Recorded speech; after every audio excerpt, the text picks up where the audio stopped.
พิ่นก็เริ่มเฮ็ดแล้วพี่น้องเอ้ยเฮาสิเอามาจูดให้หมดบ่ซะแตงอ่อน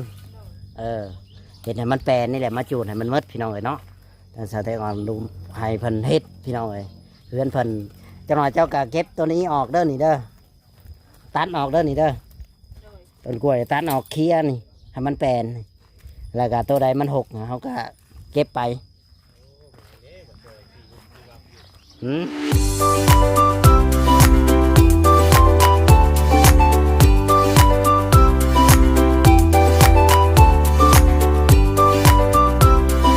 สวัสดีเลยสบายดีพ่อแม่พี่น้อง FC ที่หักแพงบ่ว่า FC ฝั่งลาวฝั่งไทยแล้วก็ต่างประเทศนำพี่น้องเลยมาวันนี้ก็มาเบิ่งสาวแตงอ่อนเก็บกวดเดือดชานให้มันแปลนนั่นแหละพี่น้องเอ้ยเนาะตัวใดมันนั่นนะก็ให้เก็บไปไว้บนอื่นคาดว่าตัวใดสิใช้ตัวใดบ่ใช้ก็เผาไฟทิ่มมาแหละพี่น้องเนาะให้มันแปลนทางเฮือนทางชานเพิ่นมันยังแขกคนเข้ามาดูมันยังสะอาดสะอ้านพี่น้องเอ้ยแล้วถ้าว่าเฮาบ่เก็บบ่กวดมันก็สิแบบอายุอัญญะอะไรพี่น้องเนาะเหลียวมันก็บ่น่าแบบว่าบ่น่าสิว่าคือเฮือนคนนะพี่น้องเนาะมันก็สิแบบหกเหือไปพี่น้องเอ้ยเนาะไปพี่น้องไปเบิ่งไปชมน้ำกันเลยกับสาวแตงอ่อนพี่น้องเลยทางเพิ่นเก็บไปทองบอกทิมนี่ฮะได้สาวแตงอ่อนตัวใดมันนั่นก็เอาไปทิมบนอื่นนี่เก็บมัดไว้แบบว่าสังกะสีขาดขออนุญาตติดไม้เนี่ยสบายดีสาวแตงอ่อนสบายดีเก็บกวดเนาะวันนี้เนาะทำความสะอาดนี่คือตีนรถตีนอย่างในกาวออกไปไว้ก่อนมันแปลนสังกะสอกสังกะสีนะก็ได้เอามากองไว้อยู่พี่ก่อนเดี๋ยวยังหมัดไปทิมเอาออกได้บ่เอาออกก้อนสังกะสีนะมีเตะดิ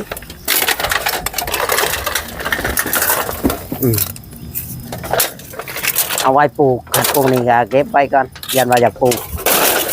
ใส่เอาขี้ดินใส่ตีนรถหรือว่าเอาไปไว้บนใดก่อนบนใดบนหนึ่งก่อนพี่น้องไงเอามีดนะบ่มีมีดบ่ล่ะเอามาตัดออกตัวตีนรถนี่ค่ะที่จะสีเนี่ยเก็บไว้หมัดตัวใดนะปาดดิ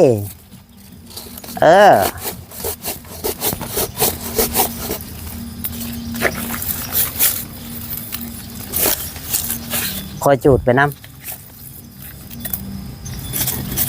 ให้มันแปลนไปน้ำเลยเรือนชานมันเนี่ยสะอาดกันเฮาบ่จูดเฮาบ่อันนั้นเฮ็ดทำความสะอาดมันก็คือว่าอะไรมันก็สิมียุงมีงูมีแง่วเข้าไปแล้วหมดจักประชังแล้วจักประชังเป็นประชังแล้วนี่พี่น้องฮ้อนเลยดิโอ้ยตายมันสิได้แปลนไปน้ำเนาะ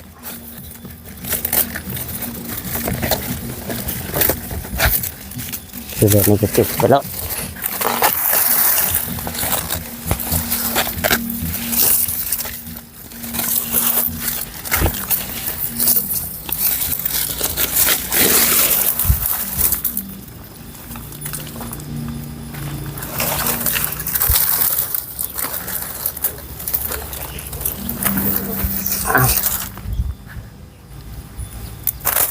อย่าพาจุด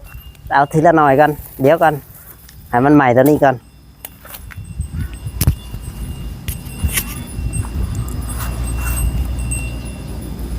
ไปเก็บมาแล้วช่างกระสอบช่างกระสีเก็บไว้เก็บนี่กองไว้เดี๋ยวก็มัดเอาไปทิม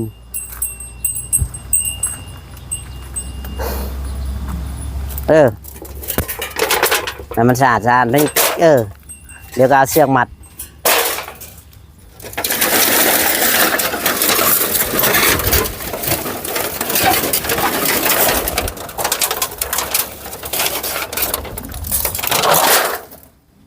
เอาแล้วพี่น้องนั่นแหละมันยังจะได้แปลน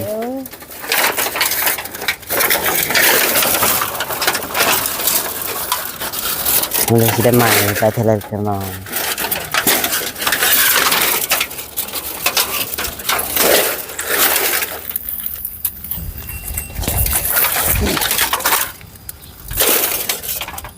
แดดมันนี่คือแปลนที่ได้อาหารไปน้ำเจ้าของอาจจะได้อยู่ความสะอาด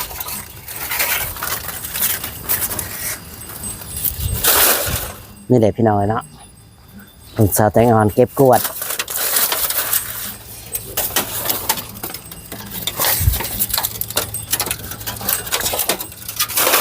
เก็บกวดให้มันแปลนนี่แหละพี่น้อยเห็นว่าก็ได้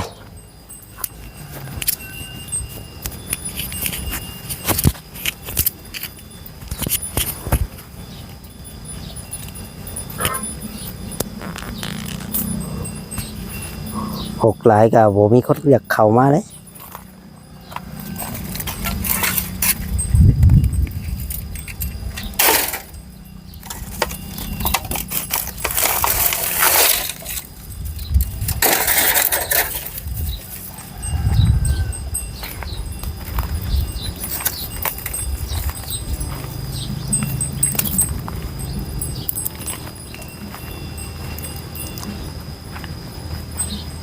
เขียนไปเลยว่าเขี่ยใช้น้ำให้มันอันนั้นนี่แหละพี่น้องเลยเรื่องสาวแตงอ่อนก็ได้บอกให้มันลามไปพุ่นแหละจะหน่อยก็เอาตัวนั้นมาจูดทีมใจไปเก็บอันนั้นกวดออกก็ได้เอาไม้กวดเอาไปช่างกวดแถวนี้แตงอ่อนเขาอยากให้เจ้า ไม่ยายไม่อ้อยที่สิเด็กยาวออกมา นี่แหละจูดไปน้ำนี่แหละคือไม้เศษต่อเก็บโฮมไว้ก่อนเดี๋ยวก็เอาไปทิมเอามาใหญ่ๆนี่ก็กวดกันเลยผ้ามีดกับบ่มีบาดเนี่ยเอานี่คือพวกในขยะไม้ตัวนี้ก็เอาไปไว้บนอื่นก็ได้เอาไปได้อยู่บ่ไม้มายาวๆไปบ่ได้อีกบ่มีบนไว้อีก พูดไปเชื่อเมื่อยังบ่ได้เมื่อ เป็นสีมาเอาบ่ โดยไม่เท่าไปเมื่อตอกใส่หัวเรา สิเมื่อใส่หัวแล้ว โดย ฉันเฮาก็เก็บเอาแต่ขยะนั่นแหละออกไม้กับป้าเดี๋ยวนี้ก่อนเพราะว่าเพิ่นสิเอาไปเฮ็ดหัวเพิ่นอยู่ โดย ก็เอาพวกขยะในนี่แหละเอาไป พวกเศษนี่ครับไป มันยังสิได้แปลนไปนำเก็บมาจูดรถซะแต่งอนมันสิได้แปลนตัวเองอ่ะแล้วใครสะอาดก็เจ้าของสะอาด โดย เดี๋ยวบางมันก็สะอาดมันก็ดีกว่าเฮาบ่จูดบ่หยังอีกเศษอันนั้นนะเอามาจูดรถนี่ได้แปลนเจ้าอ่ะแล้วนี่เก็บเอาเศษไม้เศษตอกน้อยๆนี่เก็บไปนับเดี๋ยวเอาเท่านั้นกันสังกะสีเขาก็เก็บไว้ต่างหากเขาก็มัดแล้วเขาก็เอาไปทิ่มบนอื่นมันสิบ่ปาดมือปาดตีนเจ้าของได้ปานนั้นให้มันลามมาพี่แหละจากมันค่อยเผาไปเรื่อยๆเราก็จะทำมันแปลนกับแปลนเฮือนพระเฮือนเจ้าอ่ะแล้ว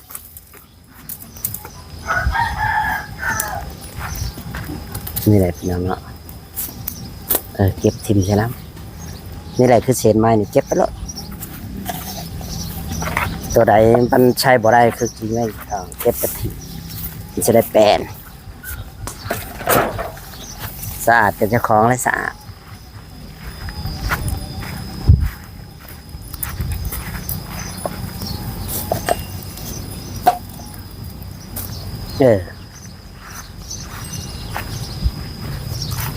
เก็บไปนี่แล้วค่อยเก็บค่อยกวดไปมันหาบ่มีผ้าที่ผ้ากับบ่เขาให้กว่ากระตุ้นพันไปจังเกินยะก็ดีพี่น้องเอ้ย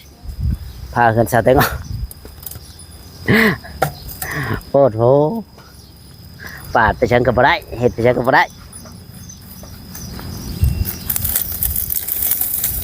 ให้มันลามไปจังหน่อยมันก็ลามมาเอาเก็บมาลดกระจาดกระเจ็ดตัวใดอันนี้นะถ้าห้ามบ่ใช่ห้ามก็ใช้ก็มีบ่กระสอบนะ บ่ ทิ มี มใส่กระสอบบ่มีกระสอบอีกคอขี้ดินออกคือเผามาแล้วเลย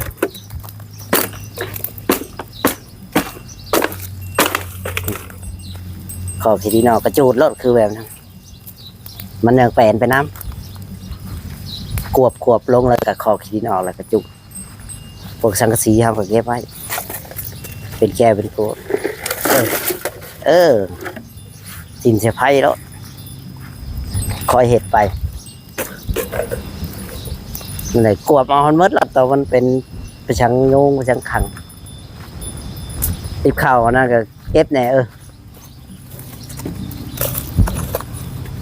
บ่ได้ใช่บ่ใช่กับทิมสายน้ำมันนี่ได้จะทิมแล้วว่า ยังสิต่อหาใส่มันแตกแล้วหอน เอาไปเก็บบนอื่นเอาเสียมาจัง อ่อนยาไม่อ่อน เฮือนเจ้าของมันแปลนนี่แหละมันสะอาดสะอ้านแบบอย่างต้นไม้ต้นตอกเอาบ่เห็ดกับบ่ได้เลยพระเห็นเลยครับเก็บเอาแล้วเศษไม้เศษเตาเก็บไปจูดให้มันยังสิแปลนหน้าบ้านหน้าเฮือนเจ้าของนั่นแหละคอยให้มันใหม่เทอละเล็กเทอละน้อยมันมดเท่ากับเอาไปใช้มันคือว่าพวกเตียงนะกะยกมาข้างๆนี่บ่ได้บ่ให้มันแปลนยกได้อยู่ว่าอาจารย์นะ ได้ทำมีเพลเลยยังสิมางออกอยู่ อืม มันเช่เลยเพียงแต่เท่านั้นอยู่ผมโชว์ นี่แหละสิได้แปลนใช้เรือนตัวเอง แบบนั้นแหละคอยจูดไปคอยจูดแล้วก็เก็บไปกิ่งทอนะเก็บไม่บ่เอาคันบ่เอานะเอาบ่หรือบ่เอา เอาหาย เอาก็เก็บไว้ผูกไว้พี่ก่อนได้ไว้เฮือนก่อนก็ได้กัดสิเอาไปสิไปถิ่มชาชายกัดสิต่อกับป้าเฮือนก่อนมันยังสิได้แปลนไปนำเสื้อผ้านะเพฟตากไม่ใช่ในเตียงแบบนั้น น้อยตา นั่นแหละตัวไหนอันนั้นก็เก็บให้มันแปลนเด้อต้นกล้วยนะแถวต้นกล้วย หน่อย แล้วก็ผ้าดำๆมันนะก็ต้องพับคันบ่เอาก็คือจูดพายทิ้ง หน่อย เก็บออกให้มันหมดบ่ได้ว่าแต่อันนั้นไหนจะแต่งอนไหน หน่อย ยุงยังนี่ห้วยถึงยุงถึงงูแล้วมันสิกัดเจ้า อยู่แมนอยู่ผู้เดียวอ่ะโห เห็ดดีๆเอาอันนี้ไปซื้อน้ำมากินเด้อโดยซื้อน้ำให้แม่กินน้ำถ้าแม่เห็ดน้ำเบาให้เงินซื้อน้ำอยากกินหยังก็ซื้อเอา อยู่น้ำวานก็ชื่อปะ ครับเรามื้อนี้แม่เจ้าต้องเห็ดอันนี้ให้มันแล้วได้บ่แล้วนี่บ่ได้ มาไว้เด้อ เมื่อยว่าสาวแตงอ่อน บ่ได้เมื่อยบนใดพอเฮ็ดได้ พอเห็ดได้ว่า โดย นั่นเห็ดมันต้องมีเหนื่อยแน่บ่เหนื่อยแน่แหละเห็ดงานเพื่อสิได้เงินเพิ่นแม่นบ่ โดย เห็ดหยังคือกันบ่แม่นว่าเฮาท่าแต่ว่าอยากได้เงินซื่อๆมันบ่ได้แล้วเฮาต้องเฮ็ดเวียกเฮ็ดงาน โดย ถ้ามันอยากสิได้เงินเพิ่นเฮ็ดหยังคือกันเฮ็ดงานเหตุการณ์หยังคือกันบ่แม่นว่าอยู่ซื่อๆสิมีคนเอาเงินมาให้รถมันเป็นไปบ่ได้ โดย แม่นละว่า โดย ค่อยเว้าไปได้ความรู้สึกว่าได้เฮ็ดเวียกในความรู้สึกเป็นจังได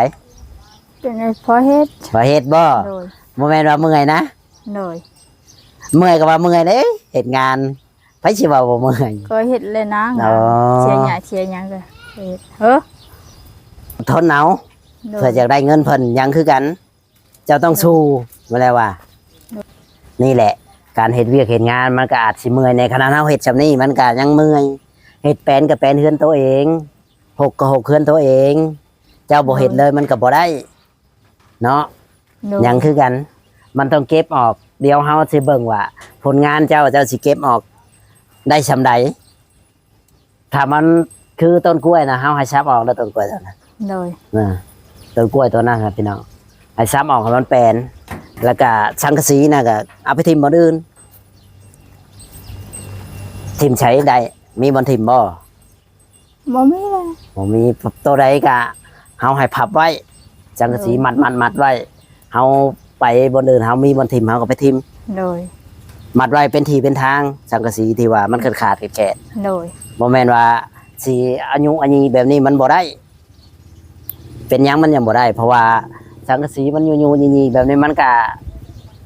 ดูบ่งามหั่นนะเฮาก็เลยอยากให้เก็บมาจูดให้มันแปลน โดย มันแปลนกับแปลนเฮือนเจ้าแล้วว่า โดย บ่แม่นว่าเฮือนข่อยได้เฮือนเจ้าได้จบเป็นหยังก็อยากให้มันแปลนให้มันสะอาดซ่านสะอาดแหละคันมันสะอาดแล้วเจ้าคิดว่าในไหนอ้าว เป็น มันดูดีหรือว่าดูบ่ดีมันแปลน ดูดี เจ้ายังฮู้จักว่าดูดี เจ้าคันว่ามันหกได้ฉัน 6ว่า6 หกคือว่าบ่จักโยงบ่จักประชังสกปรก โดย หลายอย่างอ่ะก็ให้มันสะอาดสะอ้านเวลาเฮ็ดหยังคือกันล้างถ้วยล้างบวงคือกัน โดย ล้างเป็นอยู่บ่ถ้วยน่ะ เป็น โอ้ยอย่าว่าล้างบ่เป็น ต้องเฮ็ดให้มันเป็นได้เจ้าเห็นหยังก็ให้มันสะอาดสะอ้านแล้วเฮ็ดจะเฮือนเจ้าของ เก็บกวาดเอาให้เป็นที่เป็นทาง คือกินหยังคือกันให้เก็บใส่ถุงยาง มันหกกับหกเฮือนเจ้าของแล้ว มันบ่ได้หกเฮือนผู้ใดเด้ แล้วมันไม่เท่าสอกเลย พี่น้องเอ้ยเนาะทางบ่เจอก็สิเบิ่งสาวแตงอ่อนเพิ่นเก็บกวาดว่าสิแปลนชำใดถ้ามันบ่แปลนก็ต้องคุมให้เพิ่นเฮ็ดให้มันแปลนได้หมดนี่ โดย สิอยากเบิ่งผลงานว่าเฮ็ดได้ชำใดเนาะเฮ็ดได้แม่นบ่ เห็นได้ มั่นใจจักเปอร์เซ็นต์มื้อนี่นะ 2% ฮะคือน้อยแท้ 2%บ่แม่นฮอด ได้ โอ้ย เคยไปเฮ็ดงานมาน่ะก็ไปเฮ็ดงานมาน่ะเสียหยามีดอก โอเคจ้าสวัสดีและสบายดี สบายดี โดย